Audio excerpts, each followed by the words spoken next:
राम राम भाइयों, कैसे आप लोग। मैं उम्मीद करता हूँ कि आप सब अच्छे से होंगे और अच्छे से रहेंगे। तो जिस प्रकार से हमारे चैनल का नाम है युवा शक्ति समाज, उसी प्रकार से हम इसमें बातें बताए जाते हैं कि अपने समाज में आप अपने गांव के लिए किस प्रकार से कार्य करें कि लोगों को अच्छा लगे।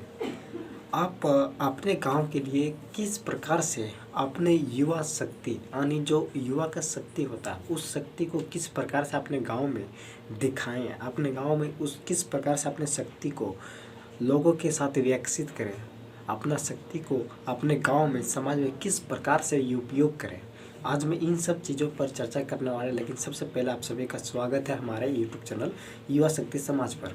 तो फिर वीडियो स्टार्ट करने से पहले मैं बता देना चाहता हूँ कि आप अगर हमारे चैनल पर अभी नए होंगे तो हमारे चैनल को सब्सक्राइब कर लें।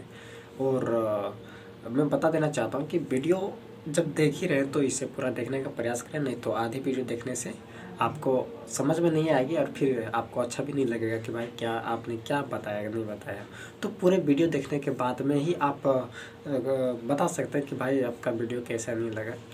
आप लोगों को अच्छा लगेगा तो प्लीज़ वीडियो को लाइक ज़रूर कर देना।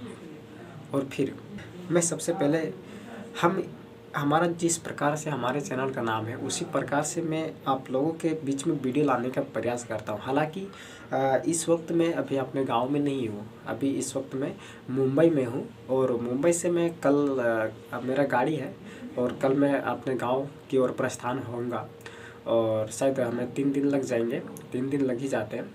तो फिर गांव जाने के बाद में फिर हम अपने गांव का माहौल दिखाते हैं, किस प्रकार से है हमारे गांव की स्थिति और विकास के मामले में किस प्रकार से जर्जर स्थितियां हो चुकी है हमारे गांव की, वो सब दिखाने का प्रयास करेंगे। नहीं तो फिर आप लोगों को खुद ही भरोसा नहीं होगा कि भाई आप दूसरे को बताते हैं पर अपने लिए आपने क्या करके रखा है। तो मैंने भी अपने लिए कुछ नहीं करके रखा है, बस मैंने स्टार्टिंग किया है। तो मुझे लगा कि क्यों ना मैं अपने गाँव के साथ साथ मुझे अपने साथ साथ जिस प्रकार से हम अपने गांव के लिए जो कार्य करने का निर्णय रखा है, शायद मेरे इस वीडियो को देखने के बाद में आप लोगों को भी कुछ लगे कि हाँ मैं भी अपने गांव के लिए कुछ कर सकता हूँ। इसके लिए मैंने अपने गांव को युवाओं को खड़ा किया हूँ अपने साथ में और हम सब एक साथ मिलकर अपने गांव के लिए कुछ करने की प्रेरणा और कुछ संकल्प खाए हैं। तो फिर जिस प्रकार से बड़े लोगों ने कहता है कि भाई भगवान के भरोसे मत बैठे रहो, हो सके भगवान आपके भरोसे बैठे उसी प्रकार से हम ये कहना चाहते हैं कि सरकार के भरोसे भी मत बैठो, हो सके सरकार हम लोगों के भरोसे बैठे। सरकार अपने देश के लिए जो काम कर रहे हैं, जो राष्ट्रवादी है, जो देशभक्त है, वो खुद बोलते हैं कि आने वाले हमारे देश के भविष्य में युवा हमारा देश का भविष्य है। ये बड़े लोग कहते हैं, हम नहीं कहते हैं कि हमारे देश का युवा भविष्य है। तो युवा ही कुछ कर सकते हैं। ऊपर से हमारे ऊपर वाले भगवान भी बोल रहे हैं कि भाई जाओ, तुम्हें हमसे कुछ मत मांगो, मुझे तुम्ही से उम्मीद है कि तू ही कुछ कर सकता है। और इधर से बड़े साहब लोग भी बोल रहे हैं कि भाई हमारे देश का भविष्य युवा है।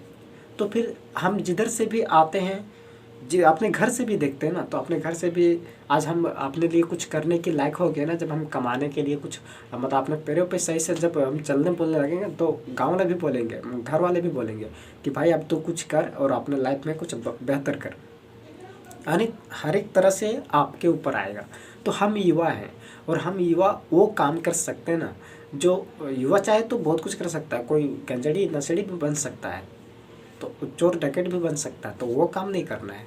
हमें कुछ इस प्रकार से काम करना है। हम हालांकि देश के लिए कुछ नहीं कर सकते, हम देश का भविष्य है, जिसका मतलब हम देश के लिए प्रधानमंत्री हम सब नहीं बन सकते हैं, लेकिन अपने गांव के लिए, अपने समाज के लिए और अपने समाज के लोगों के लिए वैसा तो काम कर सकते हैं ना कि हमारे गांव के लोग भी हमसे कुछ प्रेरणा रखें कि हाँ बेटा, हाँ भाई तू अपने गाँव के लिए कुछ बेहतर कर सकता है, मुझे उम्मीद है। तो वैसा काम करने का सोच रखें। चलिए ठीक है, आज सब हम इन सब मुद्दे पर बातें करूंगा। हालांकि मेरा एक पहला वाला वीडियो आया है जिसमें हम ये सब बातें पर बहुत सारे चर्चा किए। अगर आपने नहीं देखा तो कॉर्नर पर हमारा आई बटन आ रहा है, उसे क्लिक करके हमारा पहला वीडियो देख सकते हैं।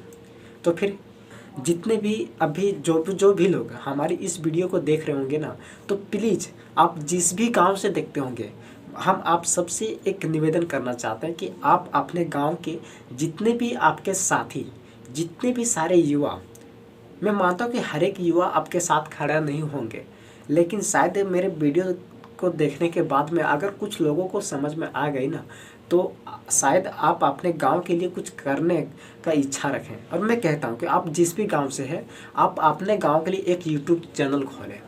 और आप यूट्यूब चैनल खोलेंगे तो इसमें हम सबसे बड़ी फ़ायदा ये लगाते हैं कि आप अपने गांव का समस्या को दिखाएं और अपने पंचायत के मुखिया को टैग करें, अपने जिला परिषद को टैग करें, तो शायद आपका गांव का समस्या को देखा जाए। ऊपर वाले तो देख ही रहे हैं कि शायद आप नीचे वाले को दिख जाए आपके गांव की समस्या, तो ये सब दिखाने का प्रयास करें। और मैं उम्मीद करता हूँ कि अगर आप अपने गांव के लिए एक यूट्यूब चैनल बना लेना और एक युवा शक्ति तैयार कर लेना, तो आप युवा अगर हर एक गाँव में अगर एक युवा संगठन हो जाए ना और अपने गाँव को संकल्प खा ले कि अपने गाँव को नंबर 1 बनाना है, तो मैं उम्मीद करता हूँ कि अगर 100% में से मेरा वीडियो देख करके अगर 5 या 10% भी अगर ऐसा गाँव में इस प्रकार से अगर युवा सब अपने गाँव के लिए काम करने लगेंगे ना, तो एक दिन हमारा गाँव ही नंबर 1 नहीं रहेगा, हमारा पूरा झारखंड नंबर 1 हो जाएगा। तो ये सब कोशिश करें और हम आज जिस प्रकार से रास्ता बनाएंगे ना भाई, उसी प्रकार से आगे भविष्य में हमारे जो छोटे छोटे बच्चे भी जो गांव में हैं, उन लोग का ज़िंदगी बेहतर होगा और उन लोग भी यही रास्ते पे आएंगे। आज अगर हम लोग कुछ अपने गांव के लिए नहीं करेंगे तो वो भी जिस प्रकार से है वो भी अपने रास्ते पे भटकते रहेंगे। तो उसके लिए हम सबको अब ऐसा तो नहीं मैं बोल सकता कि हर कोई अब समझदार नहीं है। जो पढ़े लिखे नहीं ना, उसे भी इतना ज्ञान है। अभी जो छोटे छोटे बच्चे हैं ना, उसे भी अभी इतना ज्ञान हो चुका है कि भाई हमारे देश का प्रधानमंत्री कौन है। उसे भी इतना, पहले एक समय था जो कि हम लोग को पूछना पड़ता था कि हमारे देश का प्रधानमंत्री कौन है, तो उसे भी बताते, मतलब ऐसा होता था। लेकिन अब के ज़माने में ना बच्चा जो चीज़ जानने लगा ना, वो चीज़ हम लोग को सीखने में थोड़ी समय लग गई। अभी का बच्चा तो बहुत टैलेंटेड होते हैं। तो फिर हम लोग जिस प्रकार से अगर कार्य करेंगे ना अपने गांव के लिए, उसी प्रकार से हमारे गांव के बच्चे भी हम लोग को देख के कुछ सीखेंगे और अच्छे कार्य करने का प्रयास करेंगे। तो मैं आप सभी से निवेदन करता हूं कि आप अपने गांव के लिए आवाज़ उठाएं और अपने गांव को नंबर 1 बनाने का प्रयास करें। धन्यवाद।